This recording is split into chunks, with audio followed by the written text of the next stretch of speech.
Welcome to my new YouTube channel study with NCERT. यह पाठ अध्याय 6 से लिया गया है। हमारा देश भारत, जो कि कुछ इस प्रकार से है। भारत एक बहुत बड़े भौगोलिक विस्तार वाला देश है। उत्तर में यह हिमालय से ऊंचे शिखर से घिरा हुआ है। पश्चिम में अरब सागर, पूर्व में बंगाल की खाड़ी तथा दक्षिण में हिंद महासागर भारतीय प्रायद्वीप के तटों पर लहराते हैं। भारत का क्षेत्रफल 32.8 लाख वर्ग किलोमीटर है। उत्तर में लद्दाख से लेकर दक्षिण में कन्याकुमारी तक इसका विस्तार लगभग 3200 किलोमीटर है तथा पूर्व में अरुणाचल प्रदेश से लेकर पश्चिम में कच्छ तथा इसका विस्तार लगभग 2900 किलोमीटर तक है। ऊंचे ऊंचे पर्वत भारतीय महामरुस्थल, उत्तरी मैदान, आसमानी पठार सतह, भारतीय भाग तथा द्वीप समूह मरुस्थलों की भिन्नता को दर्शाते हैं। यहाँ जलवायु, वनस्पति, वन्य जीवों के साथ साथ भाषा एवं संस्कृति से भी बहुत भिन्नता है। इस भिन्नता में भी हम एकता को पाते हैं जो हमारी परंपराओं में दिखती है। यही कारण है कि हम एक राष्ट्र में बंधे हुए हैं। वर्ष 2011 में अब तक भारत की आबादी 120 करोड़ से अधिक हो चुकी है। यह चीन के बाद विश्व का दूसरा सबसे अधिक जनसंख्या वाला देश है। स्थिति: भारत उत्तरी गोलार्ध में स्थित है। कर्क रेखा 10°30' उत्तरी देश के लगभग मध्य भाग से होकर गुजरती है। चित्र 6.2 दक्षिण से उत्तर की ओर भारत की मुख्य भूमि का विस्तार 8°4' उत्तरी तथा 37°6' उत्तरी अक्षांशों के बीच में है।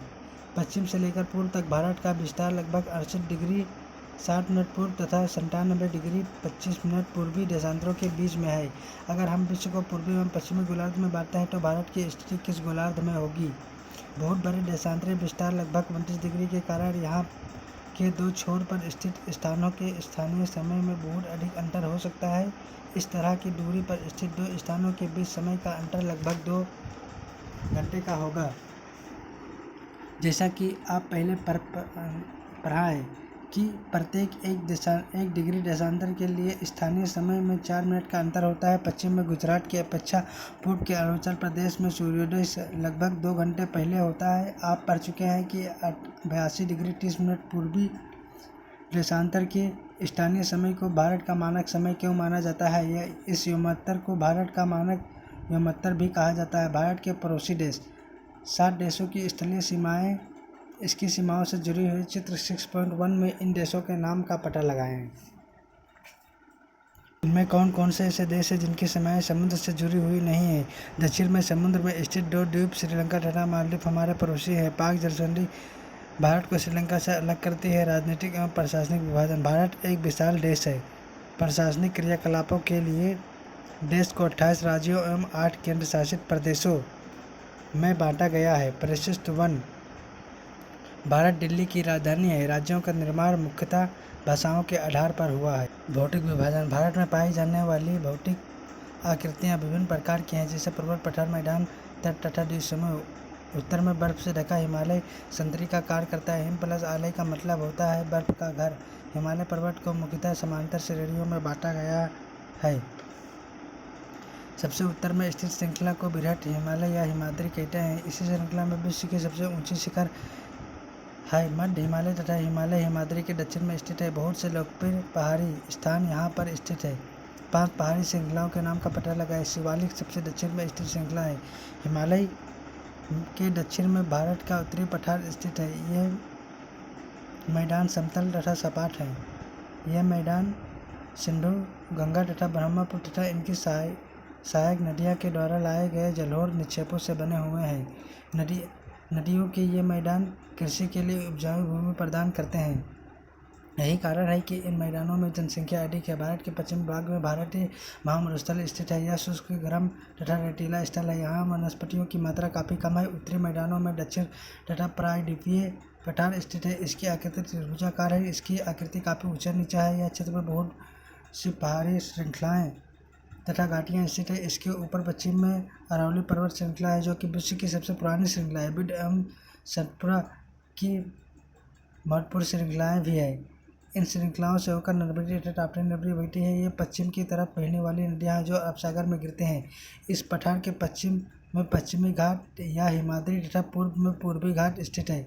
पश्चिमी घाट तथा विस्तार एक समान रूप से है, जबकि पूर्वी घाट बीच बीच में टूटा हुआ तथा असमान है। चित्र 6.3 में देखिए, इन पठारों में खनिजों जैसे कोयला, लौह और गैस की प्रचुरता है। पश्चिमी घाट में पश्चिम में तथा पूर्वी घाट में पूर्व में तटीय मैदान स्थित है। पश्चिम तटीय मैदान काफ़ी सक्रिय है। पूर्वी तटीय मैदान कुछ यहाँ पर विशेष जानकारी दिया गया है। जलोढ़ निक्षेप, ये नदियों के द्वारा लाई जाने वाली महीन मिट्टी होती हैं तथा नदी बेसिन के निक्षेपट में कर दी जाती है। सहायक नदी, एक नदी या सरता जो मुख्य रूप से नदी में किसी भी तरफ से आकर मिलती है तथा अपने जल को मुख्य नदी से विसर्जित करती है। क्या आप जानते हैं गंगा तथा ब्रह्मपुत्र नदियाँ विश्व के सबसे बड़े डेल्टा का निर्माण करते हैं, जिसे सुंदरवन डेल्टा कहा जाता है। इस डेल्टा के आकृति कार है। डेल्टा स्थल का वह भाग जो नदी के मुहाने पर बनता है, जहाँ नदियाँ समुद्र में प्रवेश करती हैं, उस जगह को नदी का मुहाना कहा जाता है। आओ कुछ करके सीखें। बहुत सी लड़कियाँ का नाम नदियों के नाम पर होता है, जैसे यमुना, मंदाकिनी तथा कावेरी। क्या आप अपने आसपास की किसी लड़की को जानते हैं जिसका नाम नदी के नाम पर है? अपने माता पिता तथा दूसरों की सहायता से इस प्रकार नामों की सूची बनाएं। क्या आप जल से संबंधित दूसरे नाम भी ढूंढ सकते हैं, जैसे समनम? क्या आप जानते हैं परवाल छोटे समुद्री जंतुओं के कंकाल, जिसे पॉलिप कहा जाता है। जब जीवित पॉलिप मरते हैं तब उनका कंकाल बच जाता है। अन्य पॉलिप की वृद्धि ठोस कंकालों के ऊपर होते हैं, जो बढ़ते बढ़ते काफ़ी ऊंचे होते जाते हैं तथा इस प्रकार प्रवाल द्वीपों का निर्माण होते हैं, जिसके अनुसार प्रवाल द्वीपों को दिखाता है। अपेक्षाकृत ये बने होते हैं। वहाँ पूर्वी की ओर बहने वाली कई नदियाँ हैं। महानदी गोदावरी, कृष्णा तथा कावेरी बंगाल की खाड़ी में गिरती हैं। ये नदियाँ अपने मुहाने पर उपजाऊ डेल्टा का निर्माण करते हैं। बंगाल की खाड़ी में गंगा एवं ब्रह्मपुत्र नदियों का मुहाना पर सुंदरवन डेल्टा बनता है। पंखुड़ी विद्या कक्षा 8 की छात्री है, जो कि सुनामी नामक कविता लिखी है, जो कि कुछ इस प्रकार से है। एक सवेरे परी मनुष्य पर जल जले की काली छाया, सुनामी दानवी ने अपना प्रलयकारी कहर थसाया। समुद्र में उठा अलिहाल, मीलों तक दूर था साया। प्रकृति के विनाश ने मानव को अपना ग्रास बनाया। विनाश का था विकराल का आकार, चारों ओर मचा हाहाकार। कोई नहीं बच पाया उससे, जहाँ भागे बचाने अपने प्राण। हिंद महासागर था रक्षक, अब बना हमारा भक्षक। सर्वत्र निकल गया मानव को करके अस्तित्व नष्ट। उठे हजारों हाथ प्रशिक्षण सहायता में पीड़ित के, यह दिखलाने सागर को कि हम वो कदापि नहीं है डरते। रात ठिकाली फिर भी आशा की किरणें चमकेगी, फिर जिंदगी करवट बदलेगी, हृदय में खुशियाँ दमकेगी। भारत में 2 द्वीप समूह भी हैं। लक्षद्वीप द्वीप समूह अरब सागर में स्थित है। ये केरल तट से कुछ दूर स्थित प्रवाल द्वीप है। अंडमान एवं निकोबार द्वीप समूह भारत में स्थित पूर्व दिशा में बंगाल की खाड़ी में स्थित है। क्या आप जानते हैं कि कौन से द्वीप समूह वर्ष 2004 में सुनामी से प्रभावित हुआ था? समाचार पत्रों तथा लोगों से बातचीत के जरिए जानकारी प्राप्त कीजिए कि सुनामी भारतीय तट से टकराई थी, तो किस प्रकार लोगों ने अलग अलग तरीके से इस चुनौती का सामना किया था। सुनामी एक विशाल सागरीय तरंग है जो समुद्र तल पर भूकंप के कारण उत्पन्न होती है। खत्म।